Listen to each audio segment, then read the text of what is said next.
Thank you very much. It's a real privilege to be able to speak at this event. But just before I get on to the topic I was asked to talk about, I thought I'd just give sort of personal reflection on Dave Marsh.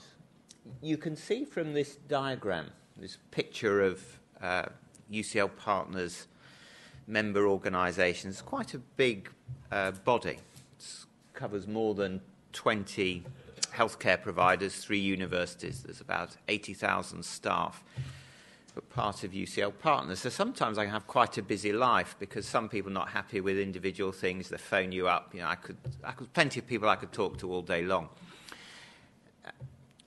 But it's just a fact that if Dave Marsh asked to speak to me, I'm really keen to hear what he has to say, which is probably the hallmark of the man. And a few weeks ago, he phoned me up wanting to show me some data, and it was a bit like, you know, speaking to the excited PhD student or something, really. And I said, well, I'm really busy today, but you're travelling to, I think you were travelling to Ireland, or I can't remember where you were travelling to. So, but I'll meet you at the coffee shop at Paddington Station, and we'll look at it together. And I tell you, it was well worth the visit, because really interesting material. So, you know, he's a man as lively as anything who you really want to listen to, because there's real grit behind what he shows you.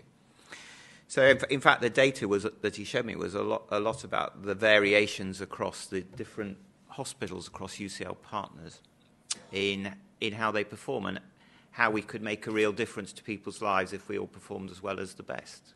And so that's pretty much the hallmark of what UCL Partners wants to do. So in many ways, what Dave Marsh has said about his career just resonates so well with what we're trying to achieve.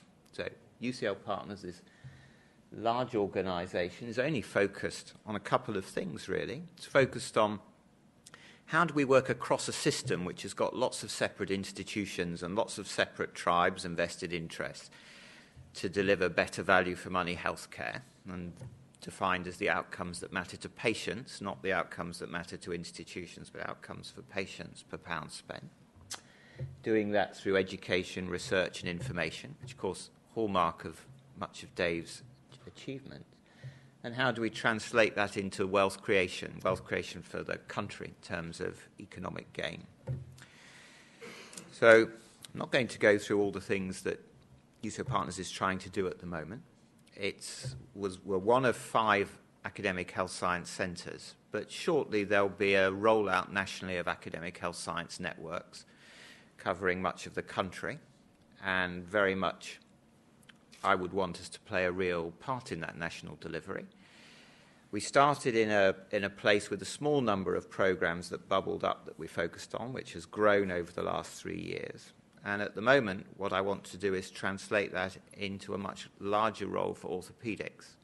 So I came to the RNOH, I think it was last week, and heard presentations on some of the work, and I sort of took home some pretty clear messages. You have to forgive me, I'm not an orthopaedic surgeon. I took home a message that orthopaedics was clearly very important. We spent a lot of money on it, about £1 billion a year across UCL Partners healthcare providers.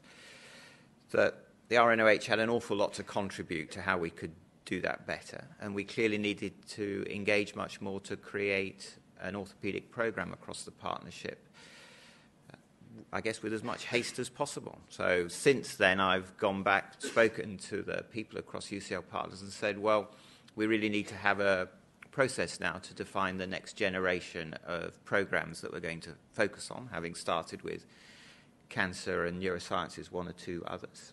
So I could think of no better advocate for you than Dave to take that forward. Thank you.